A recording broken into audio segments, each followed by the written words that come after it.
Hi guys, welcome back and hello if you are new. First off, I just want to say thank you so much for such a great positive reaction on part one of my albums of the year. And this is one of the reasons why I absolutely love doing these videos, because everyone just kind of mucks in and has a whole load of different influences that, you know, showcase albums I would have never maybe even thought of before. Anyway, I'm going to be now counting down for the second part of my albums of the year 2022, which is from 15 to 6. So, in the immortal words of Samuel L. Jackson, hold on to your butts. So let's kick things off with none other than Immolation and Acts of God.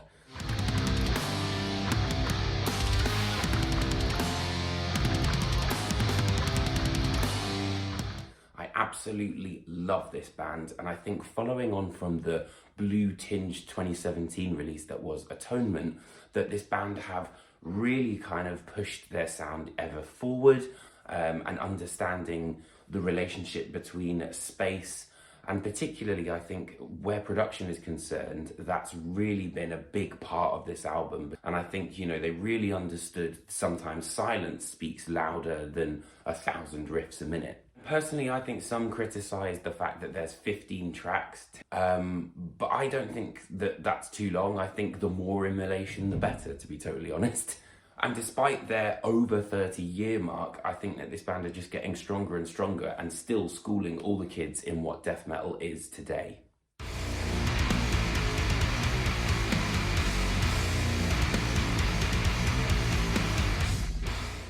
I think this is Meshuggah slower, more locked in with that sense of groove, and I know that for some people that was a little bit sort of monotonous, but I'll be honest, it wasn't, you know, the most immediate listen for me. You know, it's very different to the likes of Obscene and things like that, but once you kind of get your head around the fact that this is a slower Meshuggah album, there's so much to love from Immutable. I also think, again, you know, I feel like this is the year where bands really sort of started to think about atmosphere, and in Meshuggah's case, you know, it was very much kind of those sort of meandering, snaky kind of riffs that just sort of like get on top of each other. I also think that this was very accessible, particularly for a Meshuggah record, which on average, you know, takes me like 10 goes just to even understand the structure of the song, because they're often so complicated. I also love the fact that the band have literally been going for 37 years, and that is their brand now. No one does it better than Meshuggah, no one does it heavier than Meshuggah, and no one will ever be Meshuggah.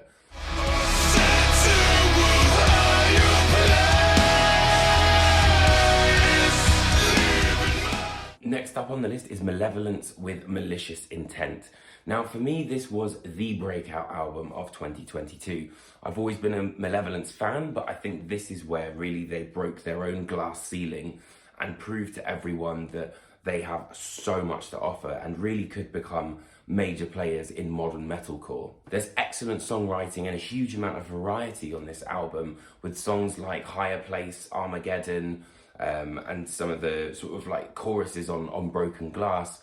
I really think that they were pushing the boat out whilst also making sure that they haven't, you know, lost that heaviness, as you can see on Karma, which I think is like one of my favourite songs on the album. I think it's a real sense of experimentation and maturity in pushing the band's sound forward, but also becoming even more accessible at the same time.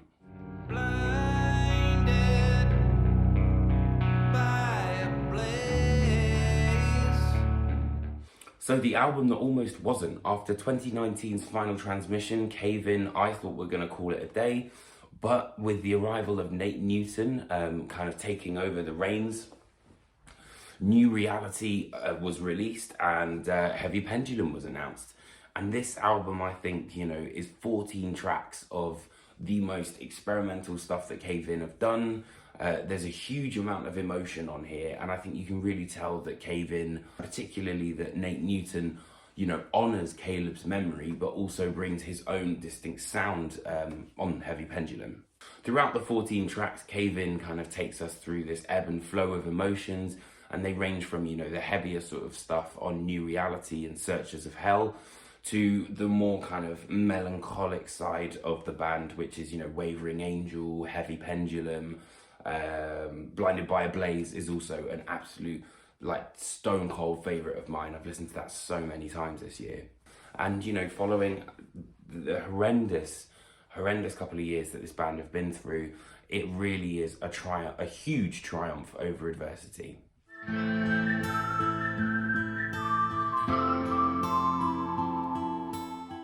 Following on from their career high that was 2018's Reverence, Parkway Drive knew that there had to be a seismic shift within the band.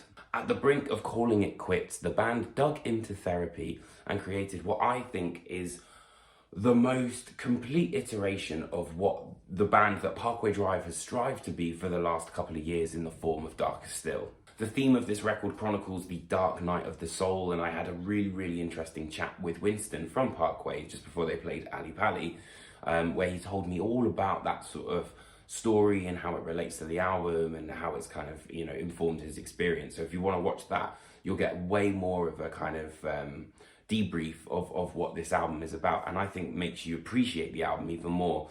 I also highly recommend watching their documentary, which was aired on, I think, an Australian TV channel, because it, again, really shows you this side of the band that I don't think anyone's ever seen before. The centerpiece, which is Darker Still, which is kind of like a Mark Knopfler-inspired kind of whistle fest, with November Rain sort of tropes in the middle, and you've got The Greatest Fear as well, which plays with the idea of organs. It's way more cinematic. They're also working, I think, more on the idea of melodies, and the melodies they do have really hit you hard and stick with you for a very long time. But then you've got tracks which are like Glitch, Imperial Heretic, and Ground Zero that make sure we've still got that signature Parkway Drive stomp. And, you know, even though they're writing songs which are, you know, to be played in arenas and stadiums, this is still quintessentially Parkway Drive.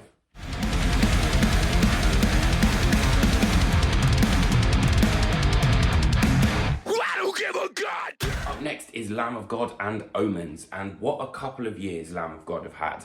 So after proving that they could soldier on following the departure of a pretty key member of the band, they released their self-titled album Lamb of God.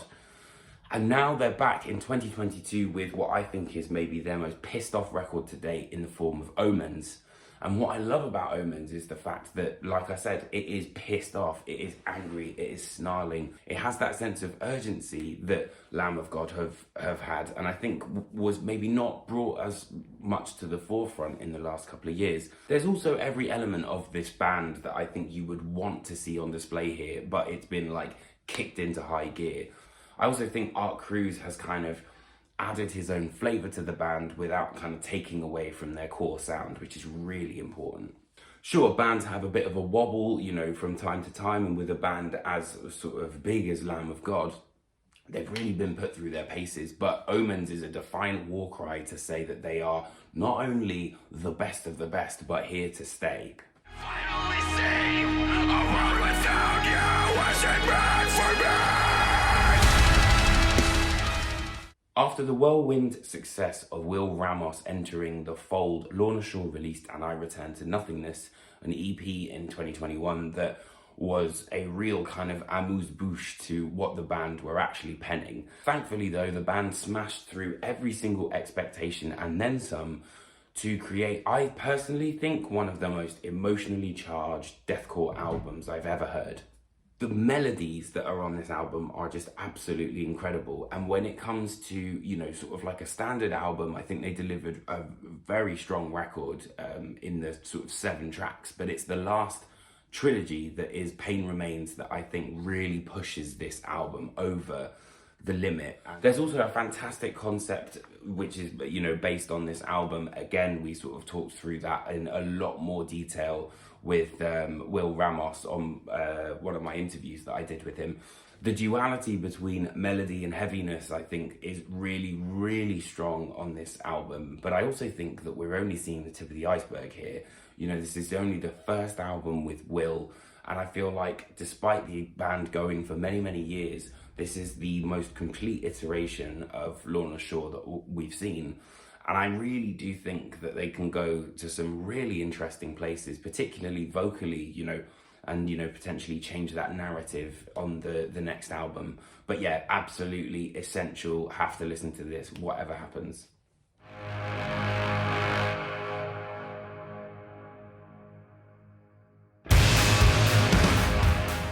After returning in 2019 with A Dawn to Fear, and then 2 years later in 2021 with their EP The Raging River, Cult of Luna weren't quite done yet, and they saved the best for last in the form of 2022's The Long Road North. It brings more of that idea of the cinematic to life and has some really great collaborations, one of which is working with Colin Stetson, who has, you know, done soundtracks for Hereditary and has that sort of very, I guess, kind of tense sounding and very much unresolved melodies, which I think really work well with Cult of Luna, but also create a bit of a nice contrast. I feel like finally the hugely intimidating, overbearing sense of power that's been behind these riffs is very much being represented in the best way possible. But it's also the lighter moments, I think, that create such a nice contrast and, you know, really allow for a sense of a breather for the listener, which makes the heavier parts in turn even more heavy.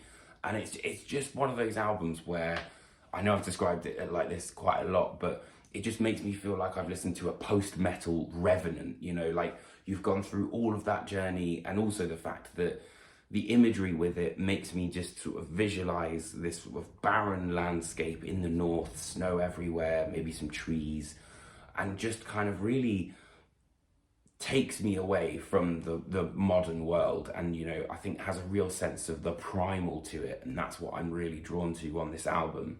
If you're a fan of Cult of Luna and post-metal, this is an absolute masterpiece. You have to listen to this album. I cannot tell you how much you will enjoy it.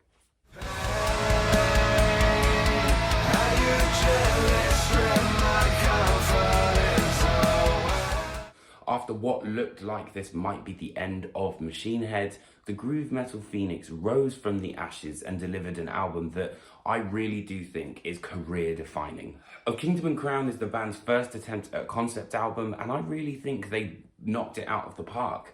You know, following Catharsis, which I think was very much unfairly kind of really ripped apart, it very much allowed for a blank slate, really. And I think that a concept album, in a way, was probably the best sort of iteration that Machine Head could have gone with, because there is a very defined kind of narrative that happens in a concept album. I also think it really reflects well on their songwriting style, particularly of these last couple of years, which is a lot of ebb and flow. There's drama in the music, so why not have drama in more of a lyrical sort of style to it. There was also a real focus on, I think, Rob trying to do something different vocally and expanding his vocal palette. Where Vogue was concerned, I think that he really added a sense of a revitalized kind of reimagining of the sound of Machine Head to really bring it into more of a contemporary sort of idea, really. Most importantly, though, I think despite this being their 10th studio album, the fire is still there. You can tell that there's that burning passion. It's a hugely versatile listen that combines elements of drama, melody, story, you know, and also weirdly accessibility. And I really do think this is the band's strongest effort since The Blackening, and it had me coming back to it again and again and again and again and again. So a huge hats off to Machine Head and Of Kingdom and Crown.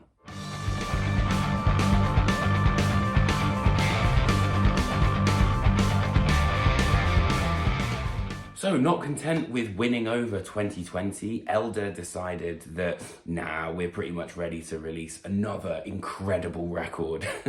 Yeah, barely out of the gates to be able to tour Omens, we've got Innate Passage. It is an absolutely incredible record that I have not stopped listening to in the last 5 months. It's an album, I think, that really sees the band embracing more of a kind of softer style that we saw on Omens. And also, can we just say that, you know, Nick went from basically being like, okay, well, I'll do the vocals, to being a fully fledged vocalist. And I think that was a real big focus on this album this time round. And you can see, I think it's a really strong melodic performance, and his voice often carries the songs more so than maybe it has previously. There's also, I think, more of an emphasis on contrast, you know, lighter versus darker sections. But overall, the songwriting of this album is just absolutely exceptional. Like, you cannot fault it. From the second you start that first track right until the end of the album, it sweeps you away and it brings you into Elder's completely unique world. I also feel like there's more influences which are coming through rather than just stoner and krautrock. And I think that's amazing. I love the fact that we hear, you know, bands evolving, and, you know, it's not necessarily we're getting reflections of a floating world again. And it made me think, yeah, actually, there's a lot more sort of delicacy to Innate Passage, which absolutely, I think, has fed into the fact that it's so high up on this list. Elder are a hugely incredible band, and I think with Innate Passage, they've delivered an album that will really go down in history. And I think if it came out a little bit earlier, would have probably been on way more people's album of the year lists. It is absolutely fantastic. So thank you ever so much for watching. I hope you guys enjoyed this second installment of my albums of the year. It was really tricky, I'll be honest. I think this was probably the hardest section to rank because all of these albums were pretty neck and neck in terms of just how brilliant they are. But I think I've done it justice. So let me know what you've been listening to, as I'd always love to hear it. And I will see you next Wednesday for the final part in my albums of 2022 list. Take care, guys.